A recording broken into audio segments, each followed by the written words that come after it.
नमस्कार प्रिय साथियों, मैं अनुराग तिवारी आप सभी का आपके अपने YouTube channel the force academy Satna पर स्वागत करता हूं।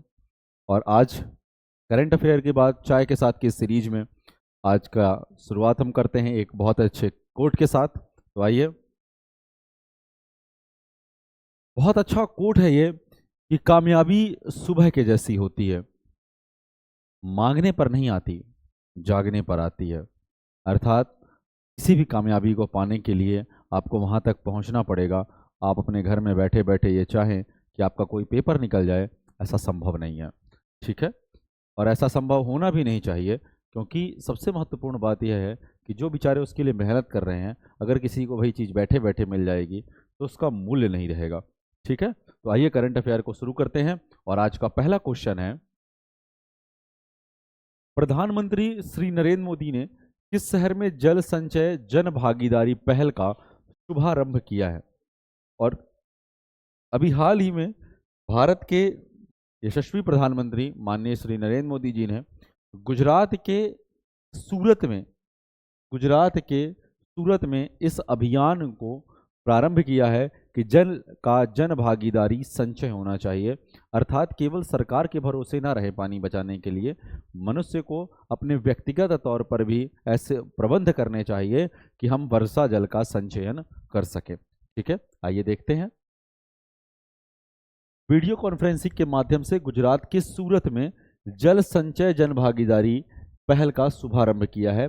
और इस पहल के तहत राज्य भर में लगभग 24,800 वर्षा जल संचयन संरचनाओं का निर्माण सामुदायिक भागीदारी के साथ किया जा रहा है। तो पूरे गुजरात में लगभग 24,800 वर्षा जल का संचयन एक विभिन्न संरचनाओं के माध्यम से किया जा रहा है। ठीक है, ये उसकी थीम थी, जल संचय जन भागीदारी पहल का शुभारंभ सूरत गुजरात से। आप इसे याद रखेंगे। चलिए अगला क्वेश्चन है, किस केंद्रीय मंत्री को टाइम मैगजीन की एआई की सबसे प्रभावशाली व्यक्तियों की सूची में शामिल किया गया है? Which union minister has been included in Time magazine's list most influential people in AI? ठीक है, और ऑप्शन थे निर्मला सीतारमण, एस जयशंकर, अश्विनी वैष्णव और ज्योतिरादित्य सिंधिया। इसका जो सही आंसर है वो है अश्विनी वैष्णव। क्या है? अश्विनी वैष्णव जी। ये पूर्व आईएएस रहे हैं, ये भी आपको पता होना चाहिए। ये पूर्व आईएएस रहे हैं, ये भी पूर्व आईएएस रहे हैं। ठीक है ना, ये दोनों पूर्व आईएएस रहे हैं, उसके बाद इन्होंने राजनीति ज्वाइन की और अभी कैबिनेट में मिनिस्टर हैं। आइए देखते हैं इनके बारे में। केंद्रीय इलेक्ट्रॉनिक्स और सूचना प्रौद्योगिकी मंत्री अश्विनी वैष्णव जी को टाइम मैगजीन की most influential people in AI 2024 की सूची में शामिल किया गया है। इसके अतिरिक्त इस लिस्ट में अभिनेता अनिल कपूर जी को भी शामिल किया गया है। ठीक है, ये भी आपको याद रखना है। अगला क्वेश्चन है कि हाल ही में किस राज्य सरकार ने पुलिस बल में महिलाओं को 33% आरक्षण की घोषणा की है? आपको ये पता होना चाहिए कि उत्तर प्रदेश, मध्य प्रदेश और बिहार, यहाँ पर 50% आरक्षण महिलाओं को पहले ही दिया जा चुका है। राजस्थान में 33% आरक्षण लागू किया गया महिलाओं के लिए। ठीक है, तो अभी हाल ही में राजस्थान के मुख्यमंत्री श्री भजन लाल शर्मा जी ने अपनी कैबिनेट मिनिस्टरों के साथ जो बैठक थी, उस बैठक में ये निर्णय लिया है कि राजस्थान में भी अब वर्दीधारी पदों पर महिलाओं को 33% आरक्षण जो है वो दिया जाएगा। आइए देखते हैं इसके बारे में। राजस्थान के मुख्यमंत्री भजनलाल शर्मा जी की अध्यक्षता में हुई राजस्थानी मंत्रिमंडल की बैठक में पुलिस बल में महिलाओं को 33% आरक्षण और पेंशन भोगियों को 5% अतिरिक्त भत्ते को मंजूरी दी गई है। इसके अलावा 3150 मेगावाट की सौर ऊर्जा परियोजना के लिए भूमि आवंटित करने का प्रस्ताव भी सरकार को भेजा गया है। ठीक है, तो ये प्रमुख निर्णय थे उस मंत्रिमंडल की बैठक के।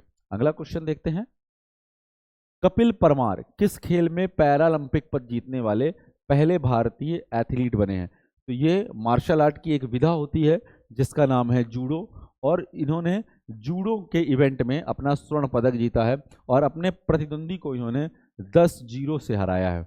कितने से हराया है? 10-0 से हराया है, उसे उठने का मौका ही नहीं दिया। आइए देखते हैं। ठीक है, पैरा एथलीट कपिल परमार ने इतिहास रचते हुए पेरिस पैरालंपिक में जूडो में देश को कांस्य पदक दिलाया है। और 24 वर्षीय भारतीय जूडो खिलाड़ी ने जेआई क्लास इवेंट में यह कांस्य पदक मैच 10-0 से जीता है। ठीक है ना। और ऐसा करने वाले कपिल परमार पहले भारतीय एथलीट बन गए हैं, पहले भारतीय एथलीट भी ये बन गए हैं कपिल परमार। ठीक है, ये आपको याद रखना है। ये हैं कपिल परमार जी।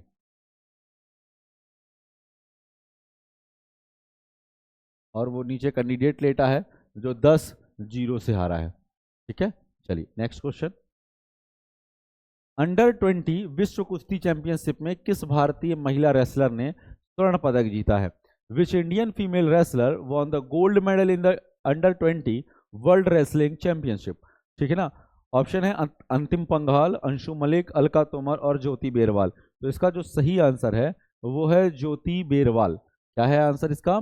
ज्योति बेरवाल ने अभी महिला रेसलर चैंपियनशिप में स्वर्ण पदक जीता है। आइए जानते हैं। कुश्ती में भारतीय रेसलर ज्योति बेरवाल ने स्पेन के पोंटेवेंद्रा में अंडर 20 विश्व कप चैंपियनशिप में महिलाओं के 76 किलोग्राम फ्री स्टाइल वर्ग में यह स्वर्ण पदक जीता है। और ज्योति ने फाइनल में यूक्रेन की मारिया ऑर्लेविच को एक भी अंक हासिल करने से रोक दिया था। इसी कारण से इन्हें स्वर्ण पदक प्रदान किया गया है। ठीक है, नेक्स्ट क्वेश्चन है। पंचायती राज मंत्रालय ने सामाजिक परिवर्तन के लिए प्रणालियों को मजबूत करने के उद्देश्य से किसके साथ समझौता किया है? With whom did the Ministry of Panchayati Raj sign an agreement with the aim of strengthening systems for social transformation? NITI Aayog, world bank, UNICEF India और यूनेस्को। तो जो ये एलओ साइन किया है इन्होंने वो यूनिसेफ इंडिया के साथ किया है। किसके साथ किया है? यूनिसेफ इंडिया के साथ किया है। ठीक है, पंचायती राज मंत्रालय और यूनिसेफ इंडिया ने सामाजिक परिवर्तन के लिए मजबूत प्रणालियों को मजबूत करने और समुदायों को शामिल करने पर सहयोग करने के लिए एक आशय पत्र LOI हस्ताक्षर किया है। और इस साझेदारी का जो उद्देश्य है वो मंत्रालय निर्वाचित प्रतिनिधियों और पंचायती राज संस्थानों तथा ग्रामीण समुदायों के क्षेत्रीय पदाधिकारियों के बीच प्रभावी संचार के लिए तंत्र स्थापित करना है और इसे संस्थागत बनाना है।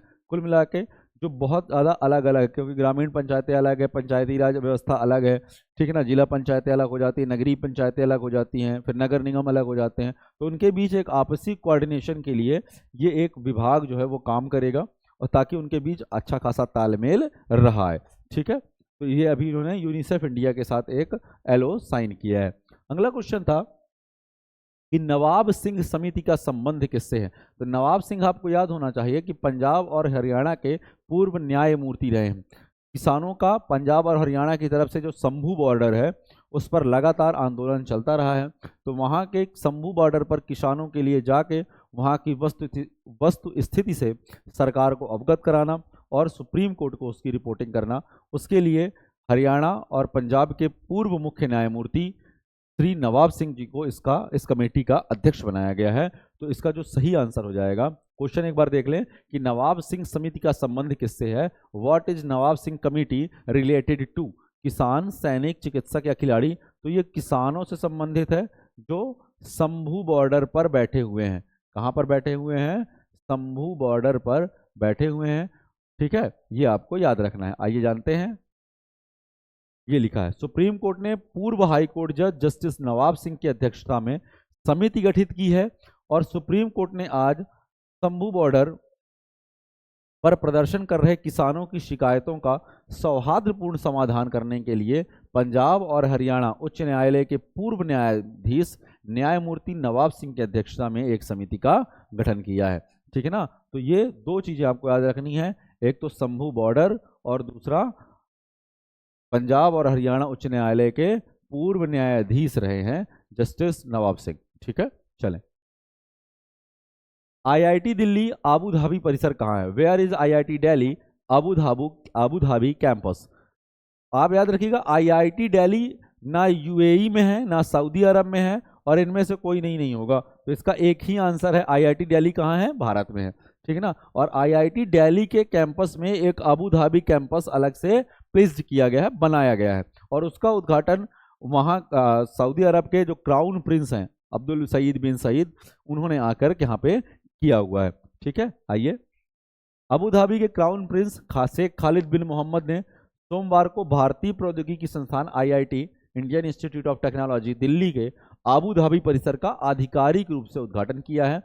ऊर्जा इंजीनियरिंग और कंप्यूटर विज्ञान और इंजीनियरिंग में बीटेक की डिग्री हासिल करने वाले स्नातक छात्रों के पहले बैच का क्राउन प्रिंस ने स्वागत किया है यहाँ पर। ठीक है ना, तो IIT दिल्ली के अंदर ही अबू धाबी एक कैंपस बनाया गया है, ये आपको याद रखना है। अगला क्वेश्चन है, विश्व बैंक ने फाइनेंशियल ईयर 25 के लिए भारत का विकास पूर्वानुमान बढ़ाकर कितना कर दिया है। तो आपको मैंने शायद कल के उसमें भी ये क्वेश्चन आ चुका है कि फाइनेंशियल ईयर 25 का जो पहले अनुमान था वो 6.6% था, उसे 0.4% इंक्रीज किया गया है। किसके द्वारा? वर्ल्ड बैंक के द्वारा। ठीक है ना, ये भारत शासन की रिपोर्ट नहीं है, ये वर्ल्ड बैंक की रिपोर्ट है कि भारत का जो अनुमान उन्होंने 6.6 लगाया था वो 0.4% बढ़ के अब कितना हो गया है? 7% हो जाएगा। तो इसका जो सही आंसर है वो क्या होगा? 7% हो जाएगा। ठीक है, वही चीज इसमें लिखी हुई है, मैंने कल भी बताई थी आपको। लास्ट क्वेश्चन है कि अभ्यास तरंग शक्ति का संबंध किससे है? तरंग शक्ति का संबंध, तरंगे कहाँ उठती हैं? पवन में, वायु में। ठीक है ना, तो इसका तरंग शक्ति का अभ्यास कहाँ होगा? कौन करेगा? वायु सेना करेगी। ठीक है ना, तो तरंग शक्ति का अभ्यास कहाँ होगा? वायु में, और करेगा कौन? वायु सेना करेगी। आइए जानते हैं इसके बारे में।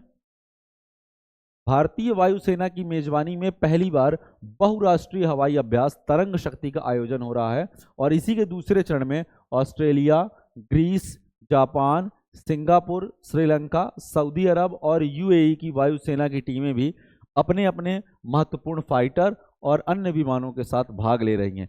इस एक्सरसाइज की जो शुरुआत है वो 29 अगस्त से हो चुकी है। ठीक है, तो तरंग शक्ति का आयोजन कौन कर रहा है? भारतीय वायुसेना कर रही है, और उसमें Australia, Greece, Japan, Singapore, Sri Lanka, सऊदी अरब और UAE की फाइटर प्लेन्स भी आएंगे और अन्य विमान भी आएंगे, और तरंग शक्ति अभ्यास यहाँ पर सुचारू रूप से चलता रहेगा। ठीक है, तो आज की ये 10 क्वेश्चन रहे। अगर आपको हमारा चैनल अच्छा लगता है तो आप हमारे चैनल को अधिक से अधिक अपने दोस्तों के साथ लाइक करें, शेयर जरूर करें और सब्सक्राइब करें। धन्यवाद।